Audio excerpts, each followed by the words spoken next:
सलाम, नमस्ते, सत श्री अकाल। मैं हूं रजा और आप देख रहे हैं रजाग्राफी का अंतरराष्ट्रीय प्राइम टाइम शो। एक वीडियो के अंदर दुनिया की तमाम बड़ी खबर जो आपके लिए बेहद जरूरी है वो मैं आपको एक ही वीडियो के अंदर बताने वाला हूं। चैनल को सब्सक्राइब कीजिएगा ताकि आपको रोज ये अपडेट मिलता रहे। दोस्तों, मिट्टी का शेर पाला था, वो मिट्टी का नहीं बल्कि कीचड़ का निकला है। लाल आग दिखाने की बात थी, लाल पीठ दिखा रहा है। चाइना दोगलापंती कर रहा है और अंधभक्तों का फाफा चुपचाप मौज कर रहा है।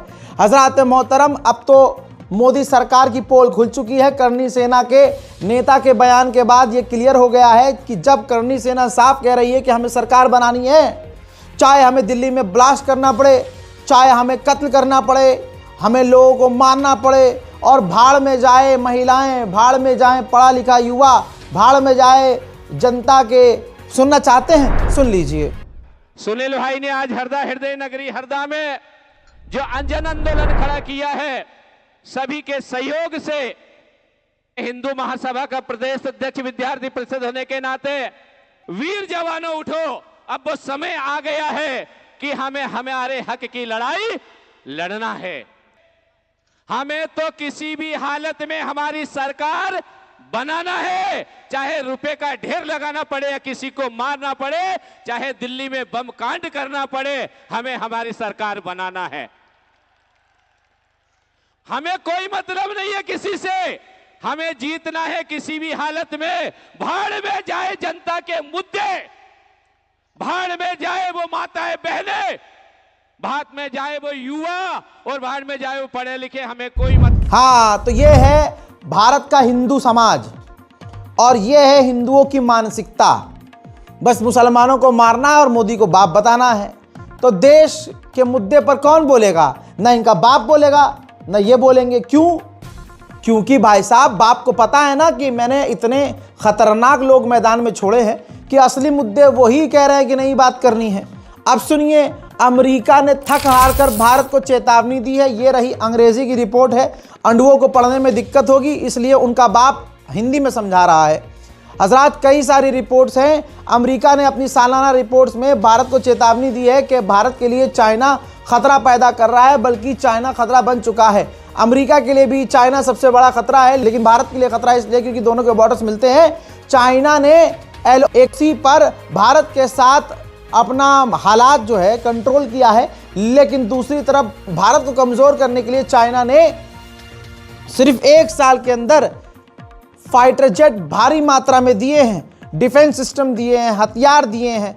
बताया है खुद इस रिपोर्ट के अंदर अमेरिका ने कि 1000 न्यूक्लियर 2030 तक बनाना चाहता है चाइना, और साथ ही 2035 तक 6 एयरक्राफ्ट कैरियर बनाना चाहता है। और ताइवान पर 2027 में चाइना हमला कर देगा। दोस्तों, ये तो ताइवान की बात हो गई। भारत के लिए क्या खतरा है वो सुनिए। पाकिस्तान को चाइना ने लगभग 36 J-10C फाइटर जेट 2020 में ही सौंप दिए हैं, और F-17 पाकिस्तान के साथ मिलकर, इस्लामाबाद के साथ मिलकर चाइना खतरनाक तरीके से बना रहा है। और चाइना ड्रोन भी बना रहा है जो कि काफ़ी खतरनाक परफॉर्मेंस दे रहे हैं, और चाइना उन ड्रोन्स को पाकिस्तान को दे रहा है। और पाकिस्तान अफगानिस्तान के खिलाफ तो वो इस्तेमाल बाद में करेगा, लेकिन भारत के खिलाफ पहले करेगा। यानी चाइना दोगली चाल चल रहा है, भारत के लिए खतरा पैदा कर चुका है, पाकिस्तान को महाशक्तिशाली बना चुका है। हजरात, मेरे दोस्तों, आप जान लीजिए कि अरुणाचल प्रदेश का चाइना मोदी की और योगी की तरह नाम बदल चुका है। यहाँ मोदी और योगी का जो मुंह है उसीला हुआ है, बोल नहीं पा रहे हैं, तकलीफ हो जाएगी वह बोलेंगे तो दोस्तों आप समझ सकते हैं कि अरुणाचल प्रदेश के लिए भी अमेरिका ने कह दिया है कि वो उसने अपना कोर इंटरेस्ट बना लिया है। अरुणाचल पर वो बात भी नहीं करेगा। जैसे वो ताइवान पर बात नहीं करता और कहता है कि ताइवान हमारा है, ऐसा ही उसने भारत के अरुणाचल प्रदेश को कह दिया है कि हमारा है और उस पर हम बात भी नहीं करेंगे। यहाँ पर मोदी सरकार सिर्फ एक लाइन बोल देती है कि अरुणाचल प्रदेश भारत का अखंड हिस्सा है, इस पर किसी का कोई दावा नहीं है, फालतू की बातें हम बर्दाश्त नहीं करेंगे। लेकिन चाइना ने अरुणाचल प्रदेश पर लगभग पूरा कब्जा किया हुआ है। लाइव एग्जांपल दूंगा। एक हिंदू इन्फ्लुएंसर है, वो बेचारा चीन चला गया घूमने। अब जब चाइना ने जांच करी, देखा उसका पासपोर्ट, तो उसे रोक लिया। कई घंटों तक भूखा प्यासा रखा। क्यों? क्योंकि उसने अरुणाचल प्रदेश को सिर्फ ये कहा था कि ये तो हमारा है, हमारे देश का हिस्सा है, हमारा है, ये चाइना का नहीं है। इतनी सी बात पर भी उसका पूरा इतिहास निकाला गया। नज़र कितनी रखी गई इस ट्रैवलर पर, और कितने सारे ट्रैवल ब्लॉगर पर नज़र रखी जाती होगी, आप सोच नहीं सकते। दोस्तों, उसने बंदे ने खुद वीडियो जारी किया है, बताया और दिखाया है कि किस तरह से उसे एक कैदी की तरह ट्रीट किया गया चाइना के द्वारा, और कई घंटों तक भूखा और प्यासा रखा गया। तड़प तड़प कर वो परेशान हो गया। आखिरकार जब वो रो दिया तो रोने के घंटों के बाद उसको रिहाई मिली। सिर्फ इस वजह से उसको परेशान किया गया क्योंकि उसने अपने देश की ज़मीन अरुणाचल को भारत का बता दिया था। हज़रात, भारतीय विदेश मंत्रालय अभी तक सो रहा है और मोदी की चोंच तो वैसे ही बंद रहेगी, क्योंकि उधर से हाथ आ जाएगा चाइना का तो मोदी जी झूला कैसे झूलेंगे, अब डब्बा चब्बा हो जाएंगे। अब आप सुनना चाहते हैं, अब हिंदू संगठनों की औकात देखिएगा ना। थाईलैंड में जो गिराया है भगवान की मूर्ति, जो हनुमान जी की मूर्ति गिराई है, उस पर कोई बोल नहीं पा रहा हिंदू संगठन। लेकिन जब हमने कल खूब दबा के आलोचना करी तो अब मोदी सरकार ने बोला है ऐसे काम ना करें, यह लोगों की आस्था पर हमला। देख रहे हैं, सोचिए अगर ऐसा कहीं मुस्लिम देश में होता तो योगी आंखें चौड़ा कर खुद ही उल्टा सीधा बोल रहे होते, मुल्ला मुल्ला कह के गरिया रहे होते, फाते फाते की बात कर रहे होते। लेकिन यहाँ बड़ी नरमी से हमारी भारत सरकार ने कह दिया कि ऐसा ना करें, ऐसा ना करें, ये तो लोगों की आस्था है। अच्छा, जो ईसाई समुदाय पर तुम हमला करवा रहे हो अपने ही देश में, वो आस्था नहीं है। अभी कोई पलट के जवाब दे दो, अब्बा डब्बा चब्बा हो जाएंगे। क्योंकि देखिए, भारत के बहुसंख्यक समाज का कांड ऐसा हो चुका है कि पूरी दुनिया में आज भारतीयों को गरियाया जा रहा है। बहरहाल, हिंदू संगठन अभी पूरी तरह से जो हनुमान जी की मूर्ति थाईलैंड ने तोड़ी है कंबोडिया में, उस पर खामोश हैं। औकात यही है इनकी, यही औकात है। दूसरी तरफ अब इस बंदे का वीडियो देखिए, शेयर कीजिएगा। मैं चाइना जा रहा हूँ, मजा करेंगे भाई, देखते हैं क्या क्या मिलेगा। So guys, welcome to China again. China immigration पे पहुंचा मैं, as always they are professional. उसने मेरे पासपोर्ट पे स्टिकर लगा दी, उसके सिस्टम में कुछ पॉपअप हुआ, उसने अपने ऑफिसर को बुलाया, बोल रहे इसको ले जाओ। मेरे को डिटेंशन एरिया में ले गए। काफी लोग थे वहाँ पे, बांग्लादेश के लोग 8-10 थे वैसे। जब 2 घंटे तक कोई नहीं आया, मैं परेशान हो गया कि कुछ गड़बड़ है। 2 घंटे बाद 2 चाइनीज ऑफिसर आए, मुझे एक रूम में लेके गए थे। कैमरा, फोन जो रिकॉर्ड कर सकते थे सब ले लिए। वो मेरा आईपैड बैग में भूल गए चेक करना। यहाँ मेरी फटनी शुरू हो गई। मुझे समझ आ गया वो इशू जो मैंने रेस किया था वो गलत डायरेक्शन में चला गया, और अब मुझे रियलाइज हो रहा है मुझे वो नहीं करना था। मेरा काम है घूमना फिरना, वापस आना अपने देश में। 6 घंटा हो चुका है, कोई जवाबदारी नहीं है किसी की। यहाँ लोग बैठे हैं, सुबह से 50 बार रिक्वेस्ट करके अब पानी मिलाया है। तो भरोसा भी नहीं है क्या पानी है। Excuse me, where is the food? You can take money, is okay, but bring the food. Food she is saying no to the food. खाना देने को तैयार नहीं, पानी एक बार दिया, पेशाब ले जाने में इनका पेशाब निकल जाता है। ना फोन दे रहे, ना एम्बेसी को कॉल करने दे रहे। जो 4 बांग्लादेशी सिटीजन थे उनको खाना दिया, मेरे को खाना भी नहीं दिया। लोग खाना लाए हैं अभी भाई, 12 घंटे हो गए, खाने को नहीं मिला। Guys, I can not stop crying. अभी मेरे को रिलीज किया है। एक छोटा सा अरुणाचल प्रदेश का स्टैंड ही तो लिया था मैंने। There has been no food since 26 hours. मैं टूट गया, 28 घंटे से कुछ नहीं खाया। एक छोटी सी बात लिखी थी, चाइना की मिट्टी पे खड़ी होकर लिखी थी, ये अरुणाचल तो इंडिया का पार्ट है। मैं बहुत फटी हुई थी मेरी, मुझे लगा मैं शायद इंडिया वापस नहीं जाऊंगा, मैं यहीं हो गया। मैं बहुत कहा मुझे प्लीज मेरा फोन दे दो। अभी भी मैं जब याद करता हूँ मोमेंट, मेरा मुंह कांपने लगता है। 15 घंटे बाद ऑफिसर आया कि सर आपका प्रोसेस पूरा हो गया है, please go back to your country. यार देखो, मैं सिंपल सा ब्लॉगर हूँ, घूमता हूँ, वीडियो बनाता हूँ। चाइना से मैंने अपना स्टार्टअप भी शुरू किया था, बहुत कुछ सीखा है। मेरे बहुत दोस्त हैं वहाँ पे, मेरा बहुत कनेक्शन है इस कंट्री से, not as in a political और government way, but in a people to people way. I hope ये वीडियो इंडियन एम्बेसी और चाइनीज एम्बेसी तक पहुंचे और वो लोग समझे मेरी सिचुएशन और मेरी हेल्प करें कि हम लोग बहुत छोटे लोग हैं यार, कुछ नहीं हमारी औकात, और please help me if you can कि मैं इस सिचुएशन से कैसे निकलूं। I am blaming myself, मुझे नहीं डालना था इसमें हाथ। अब बताइए, लिख के दे रहा हूं, एक मुसलमान पत्रकार बोल रहा है और इस भाई की आवाज को दुनिया को पहुंचा रहा है। गिनवा दो मुझे कोई हिंदू संगठन उठा हो, करनी सेना, पेशाब सेना, गोबर सेना, मूत सेना, कोई उठी है अपने मुल्क की जमीन के लिए बोलने के लिए? ना। चाइना की आगे सुन लो, चाइना के साथ इनका बाप जाकर रिश्ते सही कर रहा है ना भाई। कई देश हैं, हिंदी की रिपोर्ट है आपकी स्क्रीन पर। पेंटागन ने खुद कहा है कि चीन, Angola, Bangladesh, Myanmar, Cuba, Guinea, Indonesia, Kenya, Mozambique, Namibia, Nigeria, Pakistan, Papua New Guinea, Seychelles, Solomon द्वीप समूह, Sri Lanka, Tajikistan, Thailand, UAE, Vanuatu में सैन्य सुविधा केंद्र बनाना चाहता है, यानी हमारे पड़ोस बांग्लादेश में और म्यांमार में भी। हजरात, वो यानी चाइना पूरी तरह से दुनिया में फैलना चाहता है। ये दुनिया के लिए खतरा है ही, लेकिन भारत के लिए बड़ा खतरा इसलिए है क्योंकि इधर पाकिस्तान के अंदर चाइना की फौज मौजूद है, एयरबेस मौजूद हैं। इधर आ जाइए, बांग्लादेश से वो बात कर रहा है। ऊपर आ जाइए, सिलीगुड़ी के पास खतरा बन चुका है। इधर आ जाइए, म्यांमार के अंदर चीन की फौज मौजूद है। जरा सी ऊंच नीच हुई तो मोदी तो झोला उठाकर निकल लेगा। लंका किसकी लगेगी? हमारी भारत माता की। हज़ात वहीं अमेरिका ने स्टेटमेंट जारी करके कहा है कि हमसे डील करने के बावजूद चाइना रेयर अर्थ मिनरल पूरी तरह से अमेरिका को एक्सपोर्ट नहीं कर रहा है, वो रोक लगा रहा है, जिसकी वजह से आने वाले समय में अमेरिका को मैग्नेट और दूसरे रेयर अर्थ मिनरल की काफ़ी बड़ी कमी हो सकती है। उधर चाइना ने अपनी खतरनाक हाइपरसोनिक मिसाइल DF-27 मिसाइल का टेस्ट कर लिया है, जो आवाज़ से 10 गुना तेज़, पलक आप झपका नहीं पाओगे उससे पहले यह मिसाइल निकल जाएगी। 12,300 किलोमीटर जिसकी रेंज है, जिसकी रेंज में ऑब्वियसली हम तो आते ही हैं। कहते हैं मोदी सरकार झुकेगी नहीं। अरे मोदी सरकार घोड़ा बनी हुई है अमेरिका के आगे। भारत जो इंपोर्ट कर रहा था अमेरिका से सामान, उसकी इंपोर्ट क्वालिटी वो चेक कर रहा था। कुछ प्रोसेस होते हैं ट्रेड के, तो अमेरिका ने नाराज़गी जताई, अरे यार इतनी सख्ती हमारे सामान के इंपोर्ट करने में, बाबूजी इतना चेक करोगे? तो मोदी जी ने आदेश दिया कि नहीं भाई थोड़ी नरमी करो, नरमी करो, ऐसा नहीं।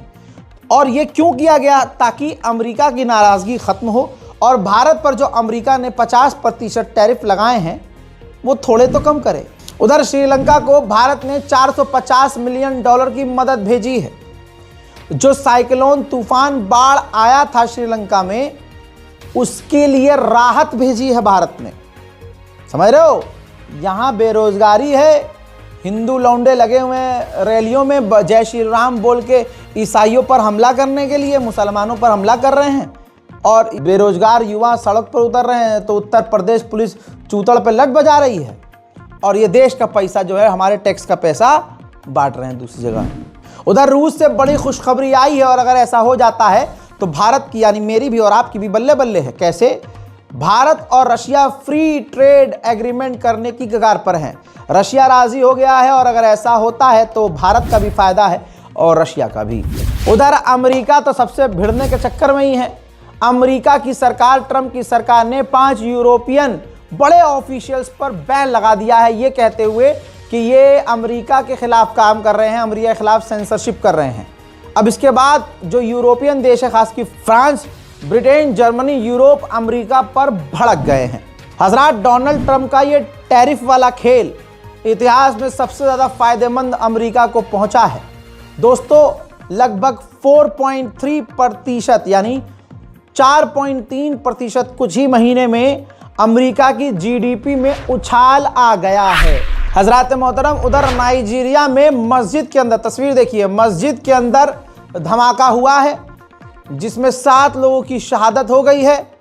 यह आतंकी हमला किसने किया, अभी तक किसी ने जिम्मेदारी नहीं ली है। उधर बांग्लादेश की राजधानी ढाका में एक मार्केट के अंदर किसी व्यक्ति ने पेट्रोल बम फेंक दिया, जिससे धमाका ऐसा हुआ कि एक व्यक्ति की मौत हो गई और कई घायल हो गए। अभी तक ये पता नहीं चल पाया है कि ये बम किसने फेंका था। उधर अमेरिका ने वेनेजुएला पर क्वारंटीन लगा दिया है, परमानेंट बैन लगा दिया है। ना अब वेनेजुएला से कोई चीज़ बाहर जाएगी, न दुनिया के किसी भी हिस्से से कोई चीज़ वेनेजुएला जाएगी। तो आप समझ सकते हैं कि एक देश को काट कर अलग किस तरह से दुनिया की नज़रों के सामने हैवानियत के साथ फेंक दिया गया है अमेरिका के द्वारा।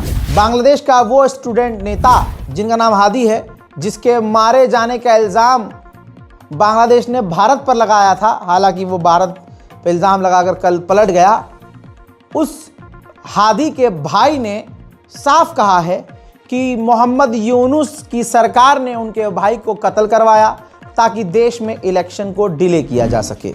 আপনারাই ওসমান হাদিকে হত্যা করিয়েছেন, আবার আপনারা এটাকে ইস্যু করে নির্বাচন বানচাল করার চেষ্টা করতেছেন। আপনারা যারা রাষ্ট্র ক্ষমতায় থাকাকালীন অবস্থায় ওসমান হাদিকে হত্যা করা হয়েছে, এই হত্যার দায় আপনারা এড়াতে পারবেন না, আপনাদেরও বিচার হবে। उधर थाईलैंड की एयरफोर्स ने कंबोडिया के इलाके पर अभी भी बमबारी जारी रखी है। आइए कुछ मंजर देखते हैं।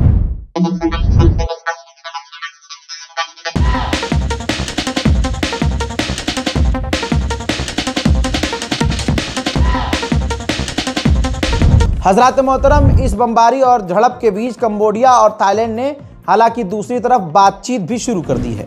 उधर भारत ने ब्लू बर्ड 2 सैटेलाइट अंतरिक्ष में कामयाबी से लॉन्च कर दिया है। हजरात, ये इंटरनेट के लिए, सैटेलाइट के लिए और नेटवर्किंग के लिए, नेटवर्क के लिए, जो मोबाइल नेटवर्क होते हैं उसके लिए और इंटरनेट के लिए था।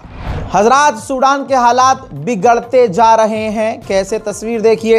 यूएई के समर्थन और हथियार हासिल करके सूडान के आतंकी झुंड ने, रैपिड सपोर्ट फोर्स ने, आरएसएफ ने सूडान के एक और गांव पर कब्जा कर लिया है। कई इलाकों में नरसंहार अभी भी जारी है। हजरात, वेनेजुएला के करीब से एक टैंकर गुजर रहा था, तो वेनेजुएला के करीब जो अमेरिका की फौज है उसने रोकने की कोशिश की।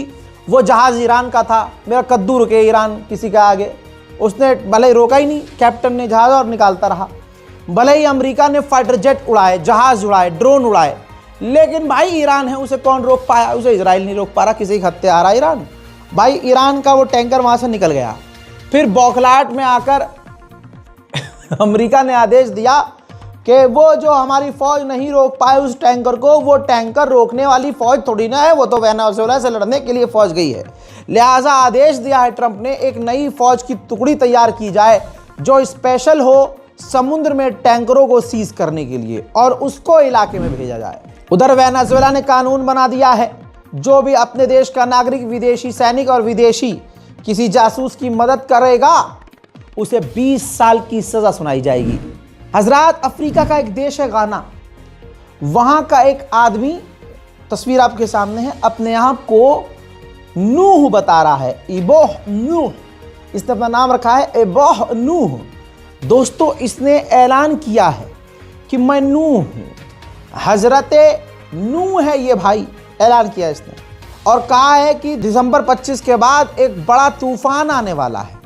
और आपको हैरानी होगी कि इसने इस तूफान से पहले ही 8 बड़ी बड़ी नाव बनाई है, जैसे हजरत नूह ने बनाई थी तूफान से पहले। और इसने वो बोट बनाई और कमाल की ये भीड़ देखिए कि भाई वो भीड़ लगभग 3 लाख से ज़्यादा की भीड़ उन जहाज़ पर चढ़ने के लिए बैठ रही है, जा रही है। लाइन लगी हुई है भाई। कहा जा रहा है ये हजरत नूह हैं आज के ज़माने के।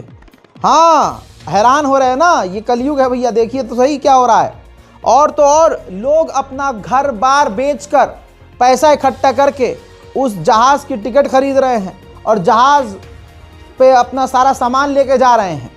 हजरात, गाना एक अफ्रीकी देश है। गवर्नमेंट ने इस व्यक्ति को गिरफ्तार कर लिया, लेकिन कुछ घंटे के बाद ये कहकर छोड़ दिया कि ये रिलीजियस मामला है, क्रिमिनल नहीं। भाई साहब, चूरन बना दिया इसने। इसने कहा था कि 25 दिसंबर को बाढ़ आएगी। फिर इसने एक वीडियो जारी किया। इस वीडियो में इसने बोला कि अगर बाढ़ नहीं आई तो मैं खुद पार्टी करूंगा पार्टी करूंगा, मौज करूंगा, एंजॉय करूंगा। अरे तू ये कहता कि अगर बाढ़ नहीं आई तो मैं अपना दाढ़ी मुंडवा लूँगा, सर कटवा लूँगा, सड़क पे आ जाऊँगा, ये कर दूँ। नहीं लगा, नहीं, बाढ़ नहीं आई, मौज करूँगा, उसके बाद पार्टी करूँगा। वाह भाई वाह। भाई लग्जरी लाइफ जी रहा है मर्सिडीज। ये देखिए, जैसे भारत के अंदर वो बहुत सारे लवड़ासुर हैं, बहुत सारे बाबा हैं, भगवा पहनते हैं, धोती पहनते हैं, ऐसे ये कट्टा पहने हुए है, हाथ में महंगा आईफोन है, बढ़िया घड़ी है, मर्सिडीज बेंज में घूम रहा है। मुझे तो लगता है ये वहाँ का धीरेन्द्र शास्त्री है। हजरात, अंतर्राष्ट्रीय प्राइम टाइम रिपोर्ट में आज और अभी के लिए इतना ही। इस रिपोर्ट को शेयर कीजिए, चैनल को सब्सक्राइब कर लो भैया। चैनल को सब्सक्राइब अगर नहीं किया है तो जो खबर आज अपलोड कर रहा हूँ उसके नोटिफिकेशन आपको 2 दिन या 3 दिन बाद मिलेगा, कोई अगर शेयर करेगा तो। लिहाजा सब्सक्राइब भी करना है, बेल आइकन पर क्लिक भी करना है और हमारे वीडियोस पे कमेंट भी करना है। जय हिंद।